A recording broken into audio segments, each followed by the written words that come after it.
For years, land in northern and northwestern China have been suffering from human activity and climate change, leading to desertification, sandstorms, and loss of biodiversity.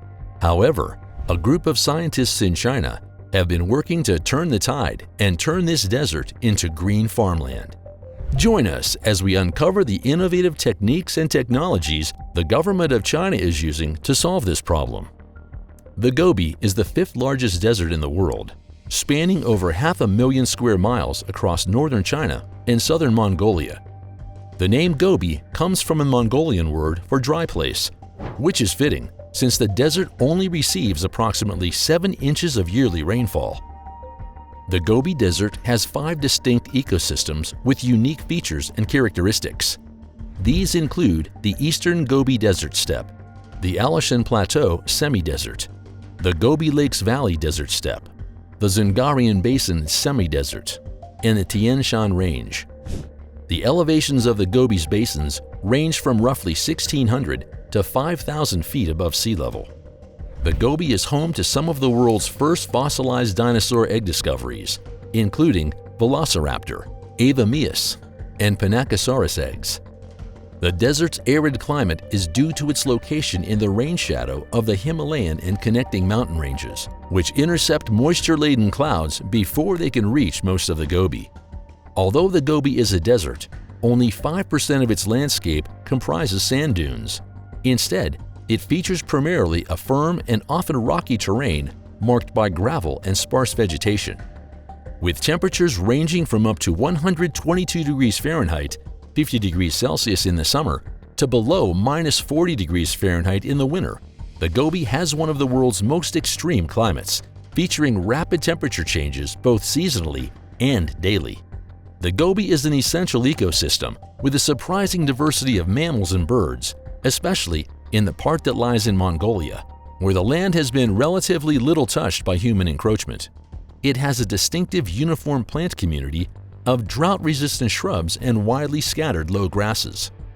The Gobi Desert straddles the border between China and Mongolia, the world's fastest-growing desert. Every year, it expands by around 3,600 square kilometers, equivalent to adding an area the size of Luxembourg or New York City to the desert. But why does this desert keep growing at an alarming rate? The desert's expansion is related to China's rapid economic growth, driven by its increasing middle class.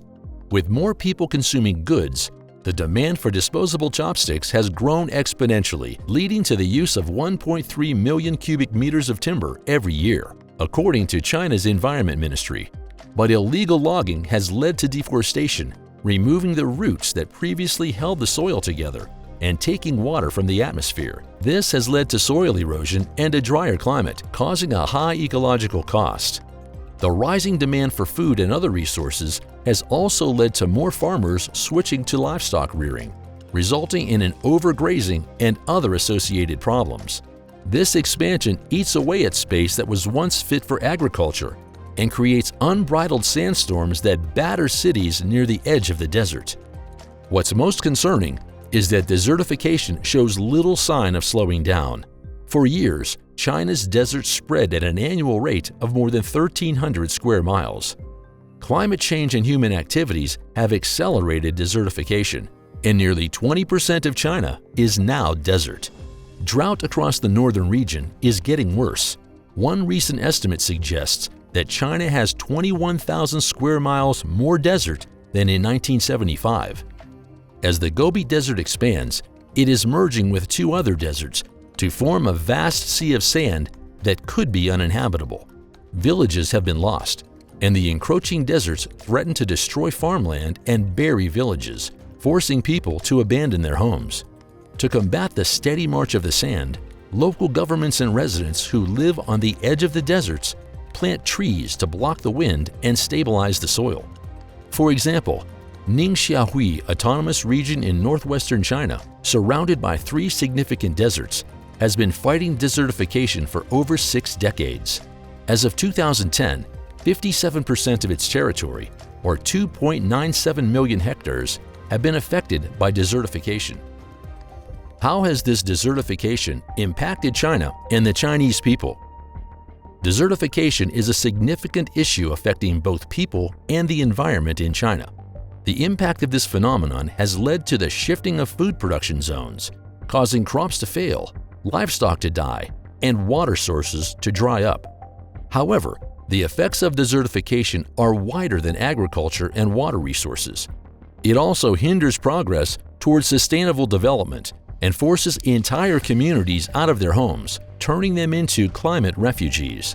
As a result, many of these displaced people are forced to seek refuge in other countries or communities, which could eventually lead to resource-driven wars for survival in response to food insecurity and water scarcity.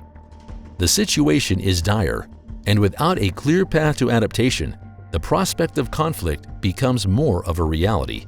Those who have not yet been forced from their homes must deal with the regular occurrence of sandstorms and dust pollution in their daily lives. In early 2021, Beijing was shrouded in a post-apocalyptic orange haze due to sandstorms that had spread as far as central China. This storm affected about 380 million hectares of land across 12 Chinese provinces, posing a massive threat to human health as particulate matter in the air can damage external organs and the respiratory system. So what is China doing to solve this impending danger? The World Bank has been financing an $80 million project in 7 countries and cities in Ningxia since 2012, aimed at controlling desertification, rehabilitating natural vegetation, and inducing other environmental protection measures. Let's start our journey in Lingwu County, located on the edge of the Mawusu Desert. Here, the Bayatan Forest Farm covers a massive 75,000 hectares of land, but with an annual rainfall of only 160 millimeters and an evaporation rate of over 2,000 millimeters, controlling sand dunes and preventing floods has been a constant battle. Thanks to the project's funding, the farm has adopted a 1+4 approach to restoring vegetation, which has successfully achieved a 70% survival rate of planted materials and restored vegetation cover to 40%.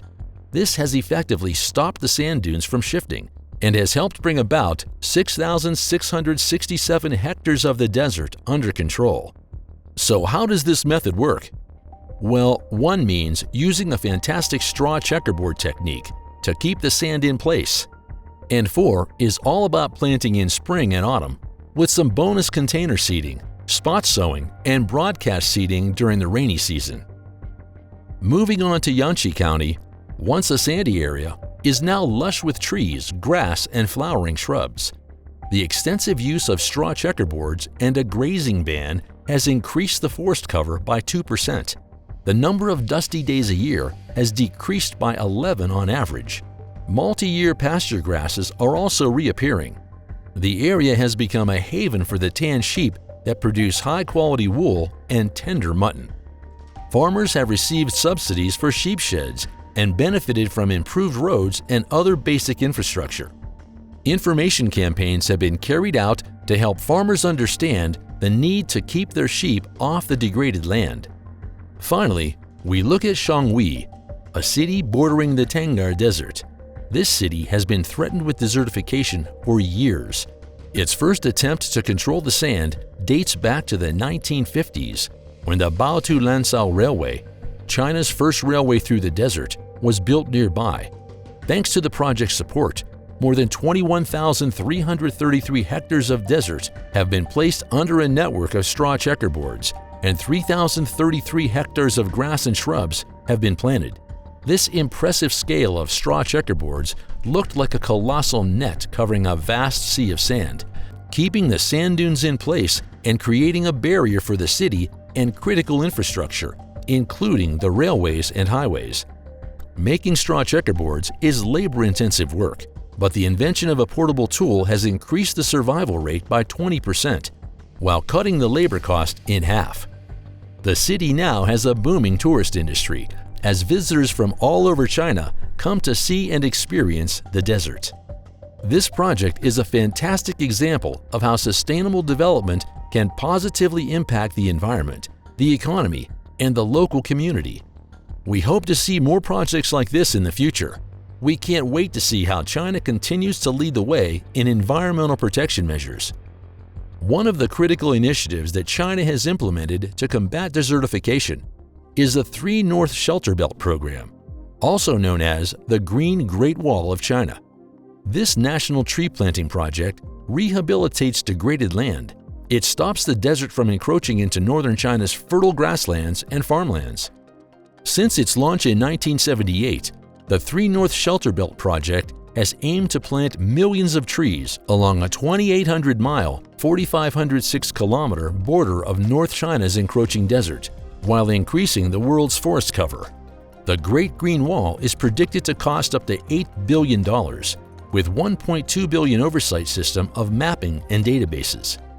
The ambitious project will be completed in 2050, by which approximately 88 million acres of forests will be planted. This year, the project is running ahead of schedule, having already raised forest coverage in the zone from 5% to 13.5% of the 15% target.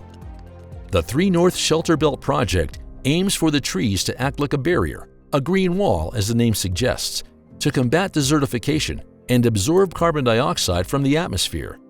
In addition, afforestation would help to combat soil erosion and slow the pace of desertification. To scale up measures against desertification, the Chinese government has also developed a national action program to combat desertification.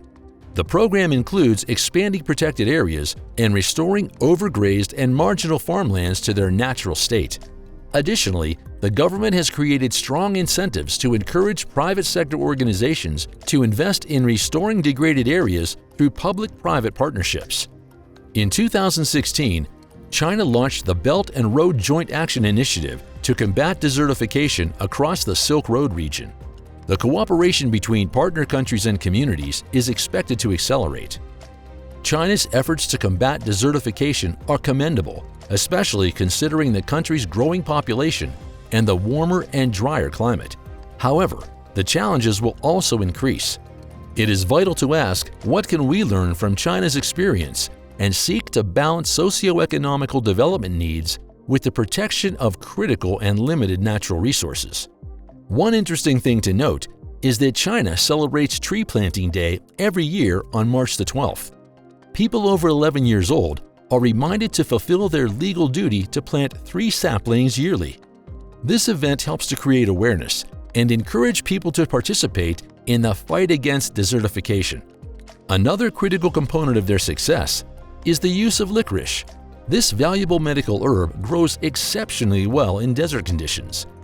Licorice is a mycorrhizal plant that secretes enzymes that increase soil activity and improve soil fertility.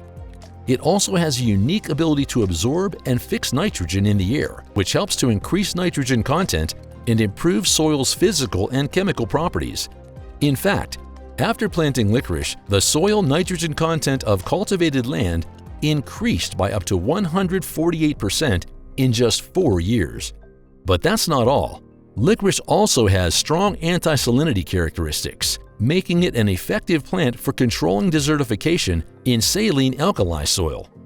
Yili Innovation developed a new technology for planting licorice. It uses a transplanting method that allows the licorice to grow horizontally and expand its greening area from 0.1 square meters to 1 square meter. This new technology has increased the effectiveness of greening by 10 times. It has helped to achieve 4 goals: greening the desert, establishing a licorice industry chain, repairing the land, and driving the poor out of poverty. In addition to using licorice, Yili Resources Group has also established a germplasm resources database of desert shrubs and rare and endangered plants in northwestern China, collecting and preserving seed samples from over 1,000 plant species. This has allowed them to establish a desert plant breeding technology system and further their efforts toward combating desertification. Their efforts have been noticed. At the 13th Conference of Contracting Parties of the UN Convention to Combat Desertification, UNEP released the China Kabuki Ecological Wealth Assessment Report, which recognized the Yili Ecological Management District in Kabuki Desert as the Global Ecological Economic Demonstration Zone. Their work has restored over 6,200 square kilometers of green desert, fixed 15.4 million tons of carbon, conserved 24.476 billion cubic meters of water, and released 18.3 million tons of oxygen. This has generated over 500 billion yuan in ecological wealth, led 100,000 local people out of poverty, and provided more than 100 million job opportunities. Yili Resources Group has been awarded the Global Leader in Desertification Control by the Secretariat of the United Nations Convention to Combat Desertification. The Kabuki model has become a beacon of hope for combating desertification worldwide. What are other countries doing to solve this issue? Desertification is a serious issue affecting countries worldwide. Many are turning to China for inspiration and guidance in combating this growing problem. One notable project is the Great Wall of Africa, a 7,000-kilometer barrier to hold back the Sahara and Sahel deserts. Despite challenges with funding and oversight, the project has created over 350,000 new jobs, generated $90 million in revenue, and restored 18 million hectares of land in participating countries. While Ethiopia is leading the charge with 5.5 billion seedlings planted, other countries like Burkina Faso and Chad have also progressed with 16.6 million and 1 million plants and seedlings, respectively. Jordan is at risk of rapid desertification due to deforestation, soil erosion, inappropriate land use, and climate change. To combat this, the country has implemented a project funded under NATO's Science for Peace and Security program to monitor soil, water, vegetation, and climate changes using remote sensing tools and geographic information system models. Another country is taking a unique approach to combating desertification in Australia. The country has made indigenous people guardians of more than 40% of its natural reserves through Indigenous Protected Areas (IPAs). These areas of land and sea are managed by indigenous groups as protected areas for biodiversity conservation. They offer significant health, education, economic, and social benefits for indigenous communities. Lastly, Ethiopia is one of the most valuable countries to desertification, with millions of rural dwellers in arid and semi-arid regions facing food insecurity. To combat this, the government aims to restore 22 million hectares of drylands by 2030 in partnership with the UN's Food and Agriculture Organization, FAO, and the Great Green Wall Initiative. These countries' efforts to combat desertification serve as a word of caution to other countries that may be at risk of experiencing devastating land degradation. We can work towards a more sustainable and resilient future by taking proactive measures. Another major breakthrough in combating desertification is the development of Nano Clay. This innovative solution is helping combat desertification, a global challenge affecting many countries worldwide. The use of traditional clay to improve soil conditions has been around for a while, but mixing heavy clay with soil is incredibly labor-intensive and can harm soil systems. That's where Nano Clay comes in. Nano Clay, developed by Desert Control, retains the soil-improving qualities of clay applications without the dangerous and labor-intensive task of mixing clay into the soil. This groundbreaking technology is sprayed onto the surface in a water-based solution before regular water irrigation, and nano-sized particles of clay mixture slip below the surface to the optimum depth. This increased surface area traps water in the soil. It allows water and nutrients to chemically combine with the sandy soil before running off. One treatment of Nano Clay can last up to 5 years, improve water retention by 65%, and reduce the need for water irrigation by up to 47%.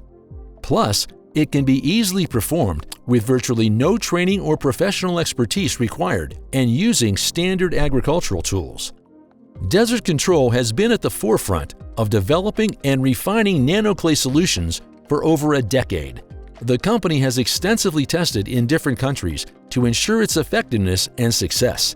With independent testing and approval from the International Center for Biosaline Agriculture, ICBA, Desert Control is embarking on commercially scaled manufacturing. Desert Control aims to deliver Nano Clay to every corner of the globe with a low-cost portable manufacturing facility that fits inside a shipping container. The company actively seeks ways to reduce the upfront cost as much as possible, targeting a 20 cent per square meter price point. Desert Control is even working with the United Nations Convention to combat desertification on the ambitious Great Green Wall project, which is building a wall of trees and agroforestry to halt desert expansion in North Africa. Nano Clay is a game-changer in the fight against desertification. Desert Control is leading the charge in its development and deployment.